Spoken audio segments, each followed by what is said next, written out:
In Texas, Republicans pushed through a gerrymandered map against the will of the voters, ignored public testimony, shut down debate, and locked in districts with the intention of silencing communities of color in that state. We then saw California. Governor Gavin Newsom and other Democratic leaders immediately mobilized to advance a ballot measure actually putting power in the hands of the people to decide whether to redraw California's congressional map, to counteract, to push back against what Texas has done at the behest of President Donald Trump. And now Missouri has jumped in the ring. Now other states, Indiana and others, are starting to do the same. In Missouri, Republicans are scrambling to split Kansas City and further gerrymandered that state, again, at the behest of the president. Trump and Republicans think that this is a game. Trump has made absurd claims that he wants a 100-seat majority in the House of Representatives. But the truth of the matter is that the House of Representatives is supposed to be the body that is most responsive to the American people. They don't want that. They want to silence voters and impose their own will, regardless of what the people want. That's wrong. I am Marina Jenkins, Executive Director of the National Democratic Redistricting Committee, and as always, joined here with John Bisognano, our president. Welcome back. Start us from the beginning. I know it's been a while. It's been a minute. What have you been up to? We've been a little bit busy. You have the President of the United States going around and, putting his thumb on governors across the country. And this new map is even more racially polarizing than the prior. They think that they can guarantee themselves 5 additional seats for Republicans. But things have been moving at lightning speed, and want to make sure folks understand where we are. Yeah, I think the most important thing to remember, and it remains true, is that none of this needed to happen. I feel like I've said it a billion times in the past month, but this is a choice that Donald Trump made to kick off this redistricting arms race or redistricting war that we're all now a part of and invested in. It didn't need to be this way, with the exception of Donald Trump as a singular human that decided this was going to be the path forward for his way to continue to lock in power in the U.S. House of Representatives. And as you already noted, Marina, the U.S. House of Representatives is supposed to be the responsive place for the American people. The president continues to pass outrageously unpopular bills. His approval rating is tanking. And as we're seeing that happen, he's trying to do everything in his power to stop the U.S. House of Representatives from representing the extreme anger that the American population feel towards his administration. Yeah. I mean, the timing of this was so obvious, right? That, we started hearing rumors, I think the last time we posted a podcast episode, we knew that this was coming. So we heard it coming, but the timing of, they pass this behemoth legislation, the big ugly bill, whatever he has called it. And immediately the pressure is starting to move into Republican states from the White House to ensure that the unpopularity of this administration's policies don't get in the way of what they are, of their power, basically, of their ability to control everything, notwithstanding what people want. I mean, it's pretty obvious. Yeah, I mean, Donald Trump ran as a populist, in theory, to try and serve people in a way that he then completely ignored. He got into office and passed the biggest wealth redistribution bill anyone's ever seen, moving money from the middle class and below up to the rich and the 1% at a rate that we've never experienced before. And I think the crazy part about the bill, and this is what they know, this is why they're trying to do this now, is it's only going to get worse. Like, people already don't like the bill at a rate that I've never seen before in polling on any bill. And it's only going to get worse as we continue to experience it. People are going to slowly see and feel the ramifications as Medicaid cuts start to actually get implemented and be impactful for people's lives or their loved ones' lives. And then you're going to start to see 1% wealth growing continually. It's such a clear-cut case of theft towards one specific population, being the 1% of this country and the richest people in this country. And so they have to do something systemic to try and break it. There's no, it's, I've never seen a president or administration act this vulnerable publicly and comfortably. Like they're not even hiding it anymore. He's out there saying we need to gerrymander the country because we can't win. We can't win like this. And I can't afford to have a House of Representatives that isn't completely beholden to my every will. So yikes, we better gerrymander everywhere we can. And he's having Vice President Vance travel the country, going to places like Indiana and having these terrible meetings with legislators where he's demanding that they gerrymander their state, and then flying all the legislators to the White House to have like a nice little picnic and, I don't know, get their little M&Ms with Donald Trump's name on them so that they get to go home and say, I'm friends with the president, just so that they gerrymander their state to the most egregious degree. It's offensive and absurd. But you asked me to start at the beginning. That's the beginning. The beginning is that bill passed. And then somewhere in the Roosevelt Room or somewhere else in the White House, Donald Trump sat around a table and said, we got to figure out every possible way to gerrymander this country because we're about to lose the U.S. House of Representatives in 2 years. Yeah. Then someone picked up the phone and called Texas. Yeah. And I, so Texas convened their special session. You all may recall, and it's only been 2 months, but the past 2 months feels like a year in political. What's been we going probably on. Look very old compared to the last podcast. Yeah. So the last time, I think as of, last time we got together here, Republicans had just convened their special session in Texas, specifically held to gerrymander their maps. And what we subsequently saw in Texas was really actually incredible. Thousands of Texans protested the maps in Austin and in other states, in other cities across the state. You saw the people show up in an astounding number, especially for redistricting hearings. Redistricting can be seem so wonky, and it can seem, like it can be a big lift to get people sufficiently invested and aware and understanding what's happening to participate in the ways that you can participate in a redistricting process, which is to say, to show up to hearings, to testify about their community, right? We do this work. This is the work that our organization does. We train people. We arm them with the tools that they need to engage in this process, because certainly in GOP-led states, nobody is helping you to participate in this process and be able to share your perspective on what your representation should look like, right? That should be the case. Obviously, that is not the case in these states. And the work of our organization, among many other things, is to help grassroots advocates do this work and show up and speak out on their own behalf.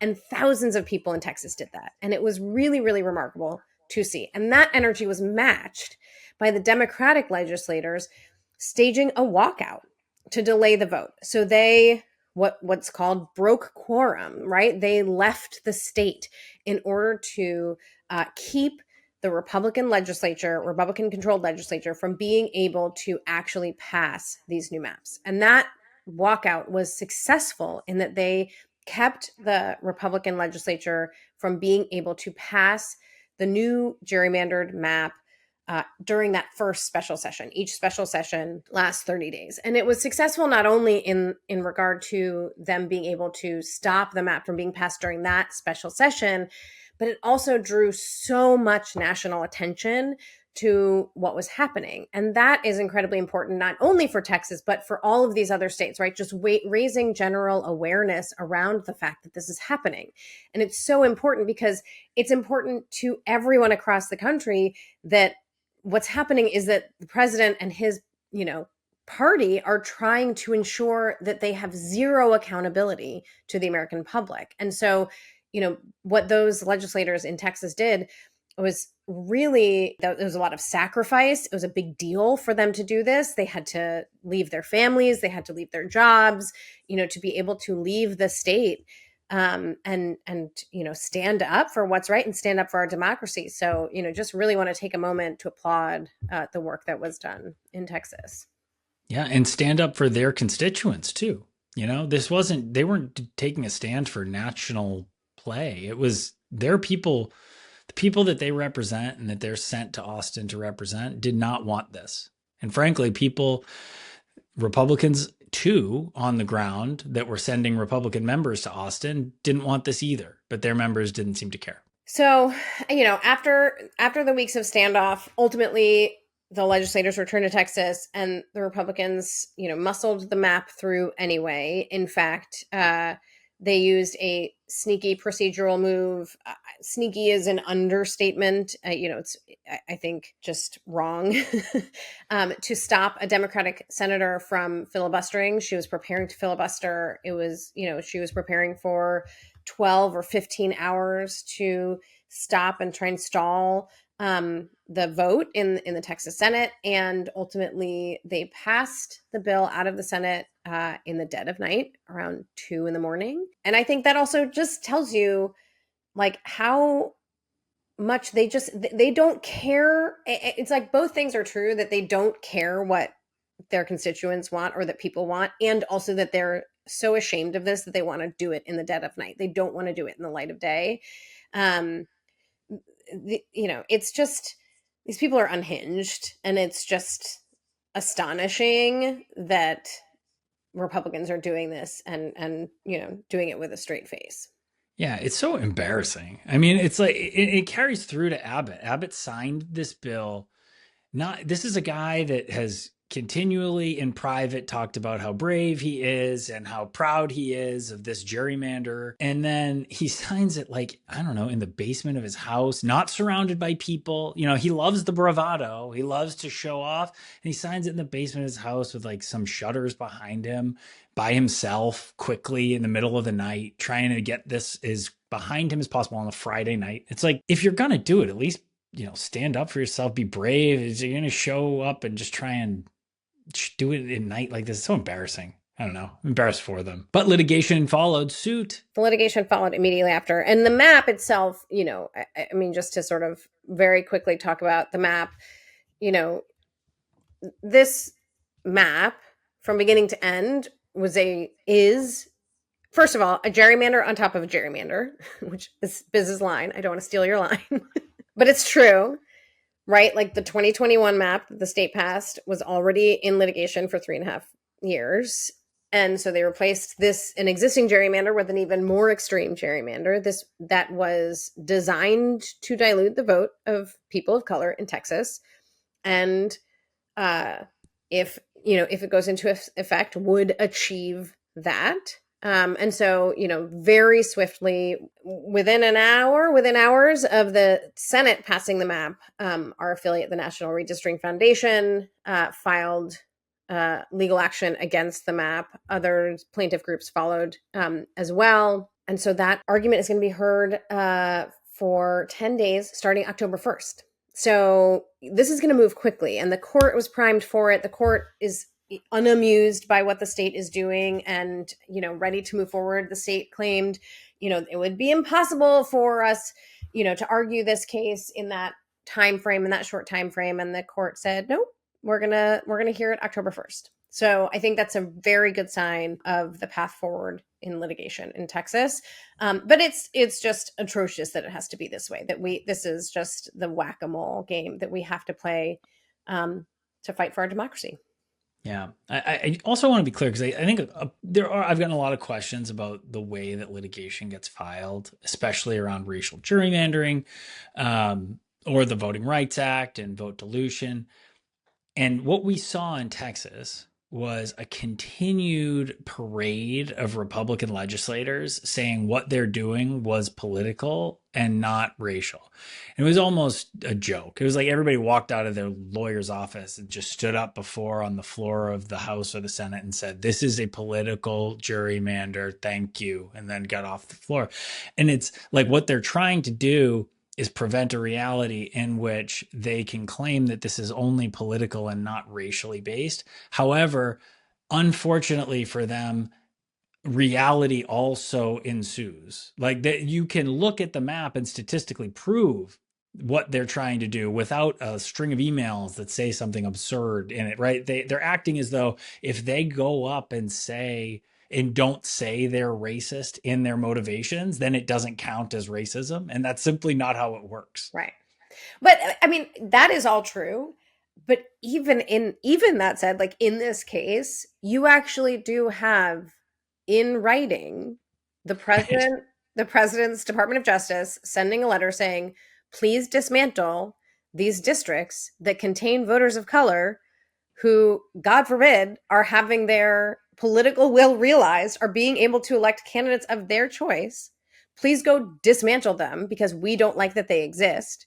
And then you have Governor Abbott saying, we have to redistrict because of this letter from DOJ.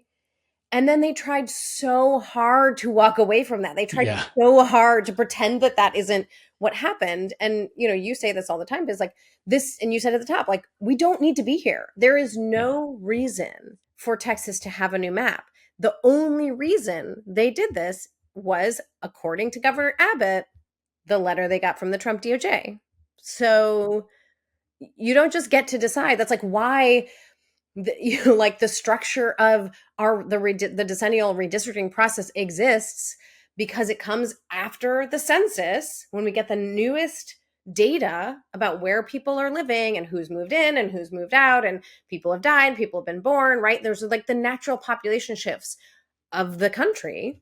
And at that point, that's when it makes sense to say, okay, we need new maps because we need to adhere to the principle of one person, one vote. It's a critical principle in our democracy.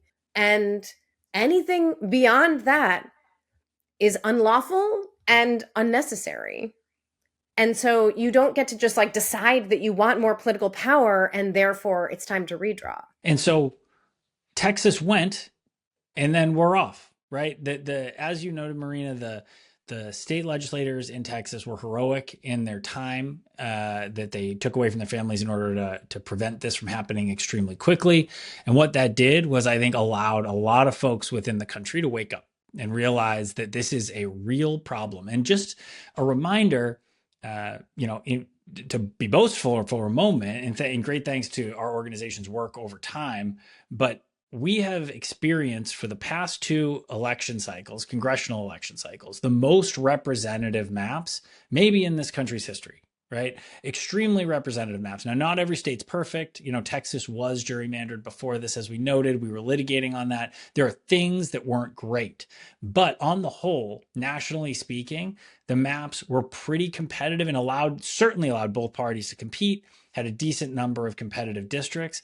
And that is what Texas is now calling into or trying to course correct. They're trying to bring us back to 2012, 2014, when only one party could compete for power in the US House of Representatives. And I think that is what woke up America, right? That people started to look at this reality and say, we can't go back to that. We now need an environment in which both parties can compete for the US House of Representatives. Now, so happens this president's extraordinarily unpopular, and so happens I think people are going to come out in droves come the midterm election cycle. But what they're trying to do is rig it now, and they're trying to take it away from this really representative status quo. So that takes us to California. California, very, very quickly, Governor Newsom jumped into the fray and moved forward with a process that is allowing, as Marina noted at the beginning of the call, us to move to a citizen-led referendum that would realize a new map in California that would be responsive to Texas. Yeah. Yeah. And the California process is specifically and intentionally temporary. So it's a temporary pause, a temporary moment and decision that the voters of California will be able to make to draw a new map in order to respond to what Texas has done. It is responsive in this moment. And then the commission goes back into effect following the 2030 census. So it is temporary and it is responsive. And that's incredibly important. And it's being put to the people, right? And so the distinction between what is happening in California and what has happened in Texas and what will happen in other Republican states could not be clearer, right? What Governor Newsom has done is decided, yes, there needs to be leadership here to respond to what the Republicans are doing, because at the end of the day, if the will of the American people come 2026 is that there should be a check on this president who like has started openly saying like, oh, people say that they would like a dictator. Like, this is where we are. Like, we are in we have a authoritarian wannabe in the Oval Office. And so allowing what Republicans are doing right now to go unanswered would be malpractice, right? And I think Governor Newsom has done a great job leading on that point and putting it to the people, right? And making sure this is temporary and responsive. And just to what you were saying earlier, Biz, it's been driving me crazy, this new talking point that Republicans have been pushing, which is like, oh no, what's actually happening is we're responding to Democrats gerrymandering. Like, it's just like, it's such a great example of like Republicans doing what Republicans do best, which is lying and projecting, right? Like, they're like, the thing that they're doing, they're like, oh no, it's like you do that. They're like children on a playground, like they're just so immature and so absurd, and also just totally utterly shameless. But to your point, like what you're saying, we have the fairest congressional map ever in modern American redistricting history.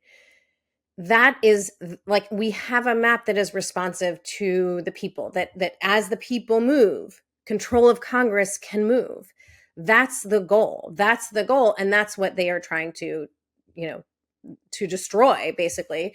Exactly what you said. So I like, I know you said it already, and I'm not trying to repeat, but also, like, it's so important for people to understand that what is happening is that move away from what actually was a very good and responsive point that we'd gotten to based on a lot of hard work over the past 8 years. And that's what's happening. And so that's why it like gets so under my skin when you hear this talking point that they're pushing, like, oh, well, we have to do this because, and then you'll just hear it and it'll just be parroted by like every Republican in every state going forward. But it's just not true. Like, those just aren't the facts. So I do think that this should take us, we should talk about Missouri. We have Missouri before us immediately. They are equally feeling pressure from President Trump and going to try and redraw. President Trump's ambassador of gerrymandering, J.D. Vance, is flying in and out of Indiana to try and talk to the Indianapolis legislature and ensure that they gerrymander, beg them to gerrymander. They're flying in the Indianapolis legislature to the White House to have a nice little junket and like have dinner and have a nice time and then fly them home. So we're seeing this continued pressure campaign from President Trump. I envision we're also going to see a lot from Florida, and then other states are going to continue to follow suit. And we need to continually aggressively push back on it. One note as we move into these states that I think is really, really critical and going a bit underreported, and we already talked about it in Texas, but it's important, is our organizations or the greater ecosystem is going to litigate on these maps on very reasonable claims. I think people need to understand all of these maps will be sued. The question I've been getting consistently is like, count up Democrats and Republican states and how many seats is it? Like what's the final number? What's the tally run down to? And it doesn't make sense for a lot of reasons. It's really hard. There's a lot of different moving parts. As you noted already, California is going before the people. So you can't like count, you don't know how it's going to work out in all of these different states. But one of those big variables is litigation. And so we're going to see litigation across the board in these Republican states. And in many cases, they're breaking the law in what they're doing for a lot of different reasons. Yeah, and we actually just recently saw the good news out of Utah, which is the case in point for how, fighting back against these gerrymanders can be successful in court. And we're probably going to get a new map in Utah that actually moves the needle in the right direction toward a more representative congressional delegation from that state. So it's true. And I think, to the point about, Texas litigation already filed. There has already been a case filed in Missouri trying to stop them from even going forward with this special session because it's unconstitutional under the Missouri Constitution. So, these battles are not, do not begin and end with a map introduced, a map passed, and then, and then we're done. This is a fight that we're going to be fighting until we determine what the 2026 national map will look like. And then probably before 28 as well. So, this is going to be another, slog in some regard. But I do think a lot of the litigation will move quickly and be resolved, and hopefully resolved in voters' favor ahead of the 26 elections next fall. Yeah, I think that's totally right. And just to be clear on what's happening and the way that they're doing this, they're stealing representation from cities. Yeah. So what's happening in Missouri, to be most transparent and clear, is they're taking the city of Kansas City, that is the biggest city in Missouri, and instead of the people of that city having representation in Congress, being able to send a person of their choice to the US Congress to represent Kansas City, there will now be, if they pass this map, 3 different people that represent Kansas City, but most of each of those districts will be fanning out across the state into rural areas. So they're trying to cut these cities up like a piece of pizza. And they're trying to really engage in a way that minimizes any representation that cities have. We've already seen Republicans do this in places like Nashville. Like, if you ask a normal person walking down the street, should Nashville, the biggest city in Tennessee, have a representative in Congress? Should someone be able to be chosen by the people in Nashville to go to Congress and represent them in Washington? Of course. Yeah. Same for Kansas City, right? Of course, the people of Kansas City should have a representative. That's, of course, the way that this was supposed to be created. And they're trying to dilute every single one of those places into a point where they no longer can actually be represented in Congress and will have no voice. Just to zoom out for a moment on this point about cities, because I think it's important. And I think sometimes, particularly when we're talking about redistricting, we get into our weeds about the maps and, the metrics or the lawsuits or whatever it is. But, I think it is important to connect dots to what's happening in this redistricting fight and why, and things that are happening across the country in other, with other issues, right? I live in Washington, D.C. We are currently in the grip of the federal government takeover of the city that I live in at the, urging again of Donald Trump. We've seen what happened in Los Angeles. We've heard him threaten to bring, similar aggressive actions using our military against our own citizens in New York and Chicago, right? Like, there is this theme. There's a writer, Julia Ioffe, who I really love. And if folks don't follow her, you should go follow her. She's really smart. And she was talking recently about, just the, and it's the same thing with science, where they're like anti-expert. It's like the anti-city, this like urban, diverse, culturally rich environments that are actually super threatening to someone who, fashions himself potentially an authoritarian leader of our country. Cities are incredibly threatening. And so, I just don't think I don't think we can like ignore that those things are happening at the same time. Understanding that, maybe that's not the primary reason, right? The primary reason for them to cut the city of Kansas City in half is so that they can remove the political representation from that city. But I think understanding the broader context here is important for us to just, understand the way what's happening in the world of redistricting and this Republican gerrymandering effort plays in and is, sort of integrated into a broader effort on the right to silence these people, to silence people who live in cities. It's just it's authoritarian. Yeah. That's what it is. And people talk about that word all the time, and I don't think it gets enough credit for how real that is and what's happening right now in this country. And I say that through the lens of what that means for folks that maybe just like hear the word and it goes over their head. It's a small group of people get to make the decisions, right? That's it. It's a small group of people, usually sometimes one person, sometimes a very small cabal of people, get to make the decisions for everybody. They are, and that's what America was founded against, right? Like, As Marina sits in DC, I sit in Boston. We threw a bunch of tea in the harbor and told the British to get the fuck out. Do it And like again. that, Do it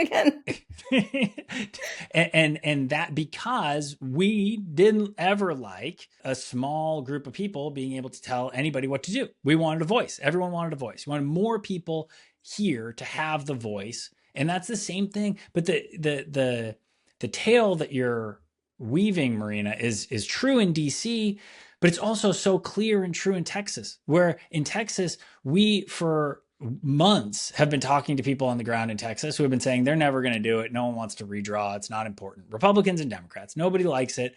None of the voters like it. None of the representatives wanted to do it. It just felt annoying and taxing until a small group of people, Donald Trump, some members of Congress, Greg Abbott said, you are going to redraw your maps, right? No one else got a voice in that. They tried to have public hearings. Everybody showed up to the public hearings and said, don't do it. So they clearly didn't care what the public was going to think. They were going to do what they wanted to do. Small group of people redrawing the map to minimize the voice of the larger group of people. That's what's happening. Yeah. It's crystal clear. Yeah. Oh, man. All right. It's a lot. It's a lot. It's heavy.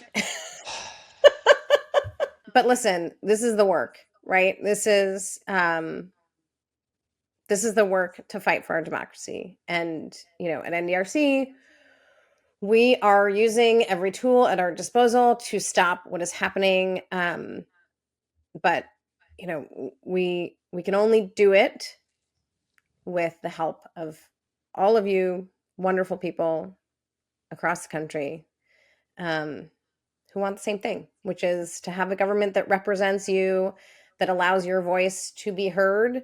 And when there are issues that most people agree on, like actually be able to pass legislation. What a wild idea that people support, that majority of people support and agree on. Crazy. It's a crazy idea. So, nothing is foregone. Republicans at the federal and state level still have a choice. There are still Republicans in Missouri and in Indiana who can stop this all from happening. They can listen to the people they were elected to represent, and they can reject this power grab by the Republicans in power in Washington. Or they can fold to the demands of Donald Trump, and we will continue to fight for American democracy. So that's it. That's all. Thank you, Marina. Thank you all. See you soon. Very quickly, before we say goodbye, if you like our show, please follow us. We're on YouTube and Instagram at Dem Redistrict. You can visit our website at democraticredistricting.com. And if you want to get involved in the fight against gerrymandering, you can text PODCAST, PODCAST, to 36787. Again, that's podcast to 36787. Thank you so much for listening. This show is produced by Reed Dudley, Sophia Pedroso, and Manuel Marce. Special thanks to Alex Yang. Editing and mixing by Play Pretend Media. This podcast is paid for by the National Democratic Redistricting Committee.